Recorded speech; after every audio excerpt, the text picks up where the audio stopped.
大家好，我係貓哥啦。今個禮拜咧，除咗有最後嘅一啲會場限定嘅開箱之外啦，亦都有兩架好特別嘅車嘅，咁就由 Spark 去推出嘅一套兩架911嘅 GT 賽車啦。咁今集咧，我哋就會一齊開出嚟睇下佢嘅細節以及做工上面嘅唔同地方啦。咁記得喺影片開始之前係 CLS 啦 ，and the English subtitle has now available. Please enable the English subtitle feature. Let's go!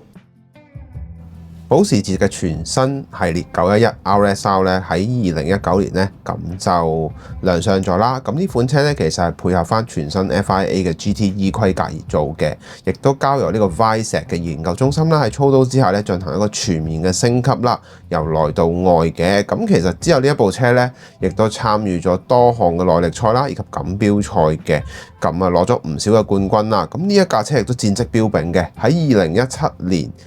已經喺多項嘅世界錦標賽裏邊咧攞咗20幾場嘅冠軍啦。咁今次呢一款車咧，其實亦都係亞特蘭大公路賽入面咧攞到第5名以及第6名啦，喺組別入面啦，亦都喺 IMSA 嘅 GTD 組別入面攞到季軍嘅。咁整體嘅拉花方面咧，就係向翻車手Bob Akin 嘅，咁呢一個致敬嘅款式嚟㗎啦。咁今集咧，我哋就會一齊去睇下成架車嘅整體結構啦。好啦，咁大家見到呢款車啦，咁其實整體嚟講咧，呢一架車點解會一套出兩架咧？其實有特殊含義嘅。咁呢兩架車其實喺勒芒賽事入面咧係攞到呢個第5名啦。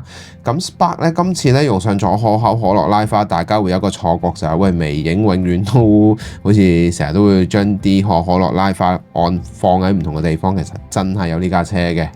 嗱，咁其實呢架車源自於傳奇車手 Bob Akin 啦。咁佢當年咧，大家就睇下右上角嘅畫面就會見到啦。當年佢揸住935就係一個可樂嘅拉花嚟嘅。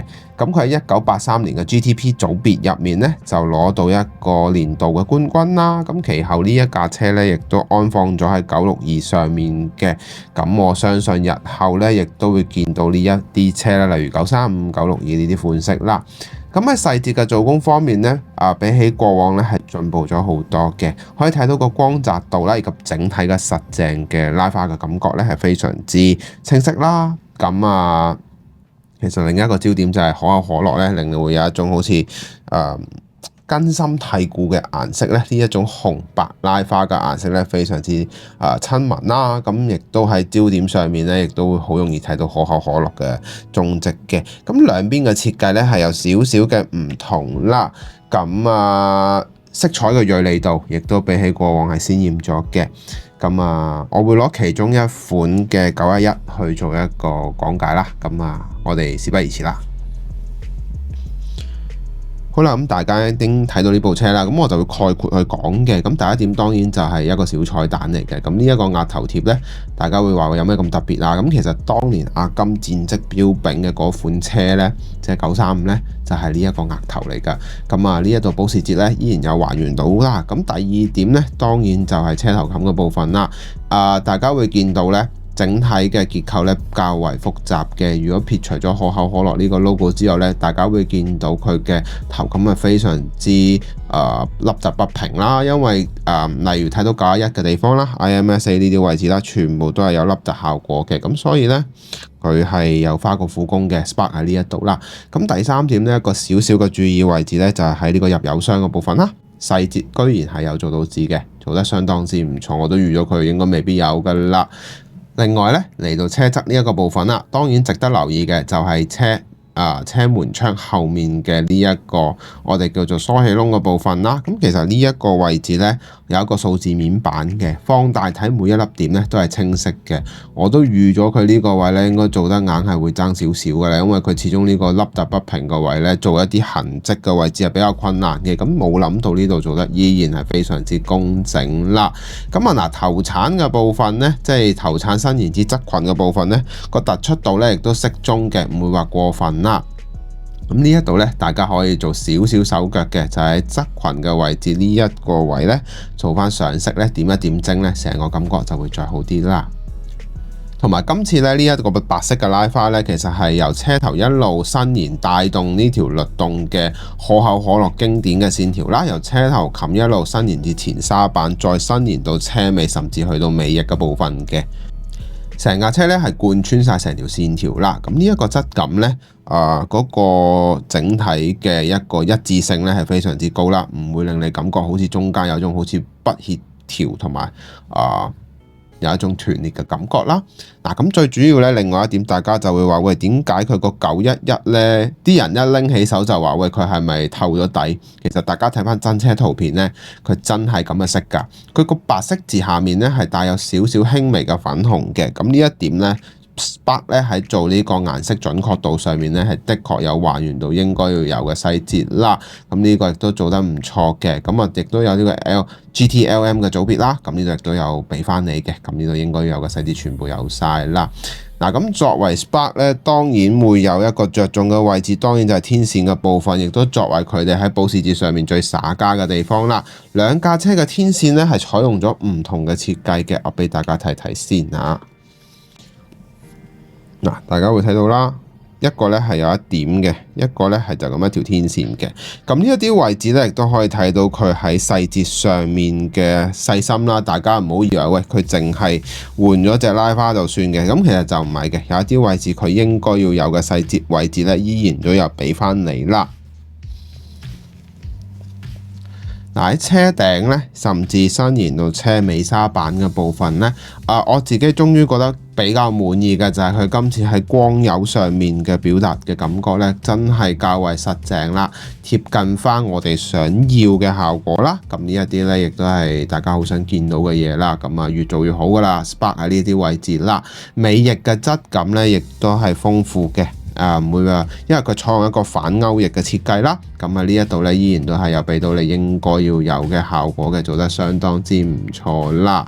咁啊，最後一樣嘢啦，車頂嘅後玻璃部分咧，我估佢啊嚇呢一個地方應該係分件嚟嘅，咁但係咧因為佢用咗拉釘設計，我睇唔到裏邊嘅結構啦，咁但係就咁睇啦。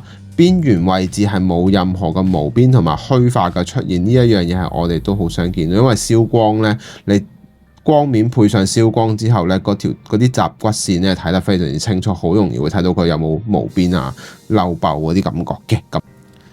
咁另外啦，作為一架保時捷911嘅 RSR 啦，當然要講下車尾嘅部分啦。車尾呢一個巨大嘅呢個尾擾流嘅部分咧，做得相當之靚嘅，起晒角嘅，有輪有角，非常之靚。另外上一次嘅911咧，喺死氣喉嘅部分咧，今次換上咗銀色之餘咧，亦都較為工整啦，唔會覺得有啲劈口嘅感覺啦，做得非常之好嘅，值得一讚啦。咁其實我哋都好期待佢一路咁樣去改善唔同嘅細節啊，配件上面嘅一啲位置啦。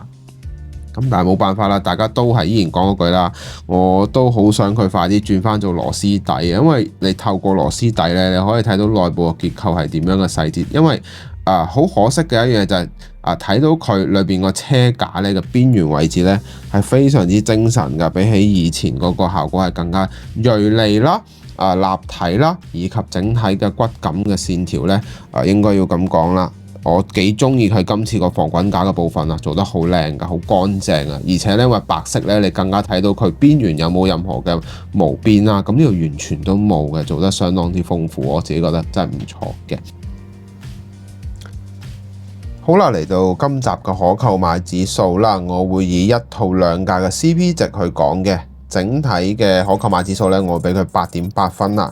喺質感方面啦，無論喺層次感以及細節上面咧，除咗有好多致敬嘅部分可以盡量去還原之外啦，喺整體嘅做工方面咧，比起過往咧更加立體清晰嘅。